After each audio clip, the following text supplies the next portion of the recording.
Welcome, subscribers. We are talking with Michael Cremo, author of Forbidden Archeology and Human Devolution. And in this segment, I thought we could talk more about Michael's book, Human Devolution. That's an interesting name for starters right there. Devolution sounds like it suggests that things are going in the opposite way of, what Charles Galton Darwin suggested, right? Well, yes, according to what Darwin said and most of his followers today believe, are essential human characteristics of consciousness and awareness and love and emotion and all those things evolved from matter. What I'm suggesting is we didn't evolve up from matter, as the Darwinists say. Rather, we've devolved or come down from a level of pure consciousness or spirit. I think before we even ask the question, where did human beings come from, we should first of all ask the question, what is a human being? Today, right. Many scientists are going to say a human being is just a complex combination of atoms. That's what we are. However, I think if we look at all the evidence that's out there that comes to us from various fields of scientific investigation, we're going to see it's more reasonable to say that a human being is a combination of three things.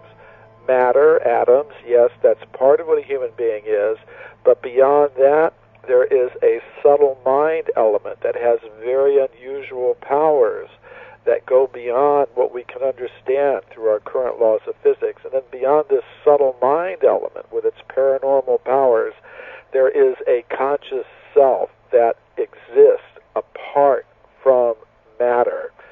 So if we're going to explain human origins, I think we can't just talk about the atoms.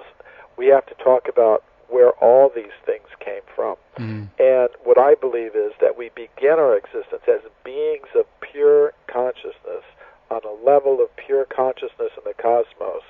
And what happens then is that some of these conscious cells become covered by these lower energies of mind and matter, and that's what I mean by devolution. We didn't come up from matter, but down from spirit, down from pure consciousness. So it's not like we started up with a fantastic, civilization and a very evolved human being that now actually is devolving. That's not what you're saying. Well, I use the word, devolution in three senses. The primary sense in which I use it is this idea that as we exist now on this level, this is not our real home. We have devolved or come down to this level of matter from a level of pure consciousness or spirit. Now, once we're here, we exist, and we form societies, and we form cultures, and they go through different phases. And I would say now we are in a phase of cultural degradation, which you could call devolution. Yeah. And then I also use devolution in the sense of something that's very much part of Indian spirituality, which is reincarnation, that it may be possible for the conscious self to go down from the human form into different forms of plants and animals. And that's another sense in which I use the word devolution. But the primary sense in which I use the word is in opposition to the Darwinian idea that we've evolved up from matter. I say, no, we haven't evolved up from matter. We have devolved or come down from a level of pure consciousness or spirit. Fascinating. I ponder upon very much the question of reincarnation, and at this point, for me at least, it seems like a very reasonable, even I guess even logical aspect or philosophy in a way, because it seems very much to be an experience of learning, and as far as I can see, so far it feels like one time on this planet isn't far enough to actually explore what actually is going on. I mean, I mean, it sounds more logical to me in a way that we're actually here and returning and learning and going through a process as that were. Did you have a tendency to have this belief before you began to study the Vedic scriptures, or did this come about after reading those ancient texts? Well, I had it before I began systematically studying the ancient Sanskrit writings. Somehow or other, I've always had the feeling. I mean, we've heard this phrase, déjà vu, the sense that you get that you've been somewhere before. Throughout my whole life, I've always been traveling, going to different places. My family my father had an occupation that led us to travel internationally, and ever since then, I've always been traveling to many, many different places, and I always get very strong sensations that I've been to a particular place before in some other existence. So it's something that was part of my psyche, part of my way of looking at the world before I began systematically studying the ancient Sanskrit writings of India. What I got from the ancient Sanskrit writings of India was a more systematic understanding of how the process actually goes on. And from there I was led to see what kinds of evidence there might be in modern science that would support the idea of reincarnation. Because, I mean, as you mentioned in your opening remarks, you were saying it's a very logical idea, it's a very reasonable one, but for some people that's not enough. They want to know, is there any sort of evidence for it? Yeah. And I found the work of Dr. Ian Stevenson to be quite remarkable in this regard. He died recently, but he was a psychiatrist working at the University of Virginia Medical School in the United States. And he became fascinated with this concept of reincarnation. And he began to research cases of past life memories reported by young children. He preferred dealing with young children because an older person could, of course, go on the web, go to the library, gather all kinds of information with which to manufacture a convincing past life story. So a child 3 years old or 4 years old isn't very likely to do something like that. Yeah. So what he and his colleagues would do when they would hear about a case of a child reporting a past life is they would go and visit that child and the family, and they would interview the child very, very carefully to extract as many details as possible about the previous life the child was recalling. And they did this not with hypnosis, because although hypnosis can be a valuable technique for recovering past life memories that are now in the subconscious, there's also the possibility of the hypnotist guiding the person who's been hypnotized. So they prefer to deal not with hypnosis, but just getting the child to consciously recall every possible detail of their past life. Then what they would do is they would conduct very careful investigations to see if they could verify the existence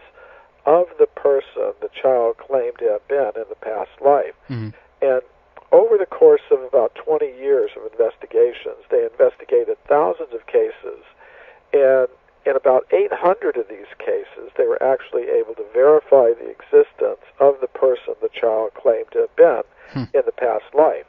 Now, when an older person manufactures some past life story, they generally claim to have been some famous person, Napoleon or someone like that. With these children, it wasn't like that. They were claimed to have been quite ordinary people who just happened to have died shortly before their own births. And these cases have also had another interesting aspect to them, in that sometimes the child's body bears to the past life. Mm-hmm. For example, some of these children claim to have died violent deaths, for example, by gunshot wounds. Mm-hmm. And in these cases, sometimes the children would have on their bodies birthmarks that turned out to correspond to the entry and exit wound of the bullet that killed the person in the previous life. Wow. So you've got some very, very interesting evidence coming from these studies of past life memories, Yeah. As investigated by Ian Stevenson and others like him. Fascinating. Yeah, I put up an article not that long ago that was about one of these cases, and included in there was a documentary about this. It was called The Boy Who Lived Before, about a 4-year-old in Scotland called Cameron who talked about this also. So I mean, that's totally fascinating, and this is something that is, you know, ongoing. And as you said, there's a lot of these cases. The question, I guess, is, well, this might have been going on for a long time. I don't know, meaning that children and so forth remember their past lives, but could it be that we are in a way evolving then, I guess, towards a place where more and more people consciously can remember their past lives, do you think? Yes, that's possible.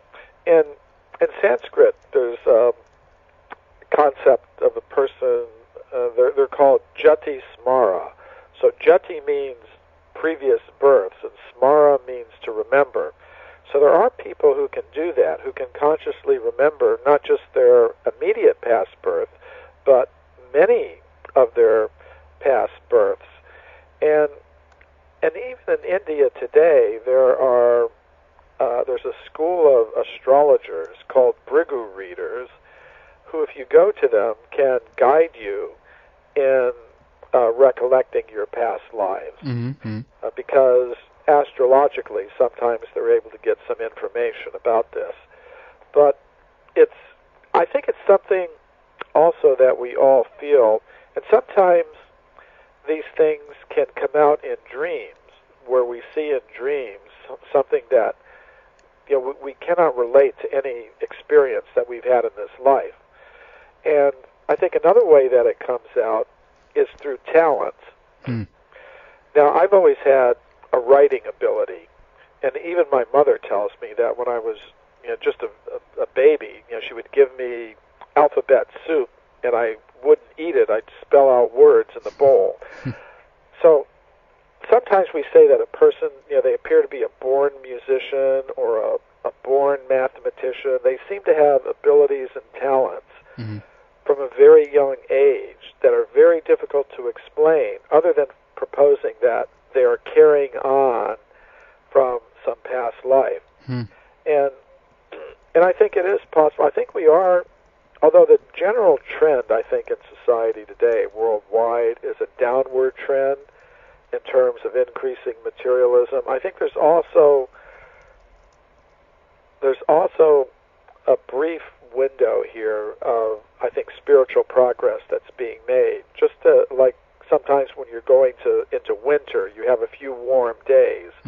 So I think we're in the middle of a period like that now. Although the general trend is down in terms of spirituality, I think there is a time right now where things are on the upward trend, and I think you would expect during that time of an upward trend for more and more people to become more spiritually aware of things, such as their own past lives. Sure.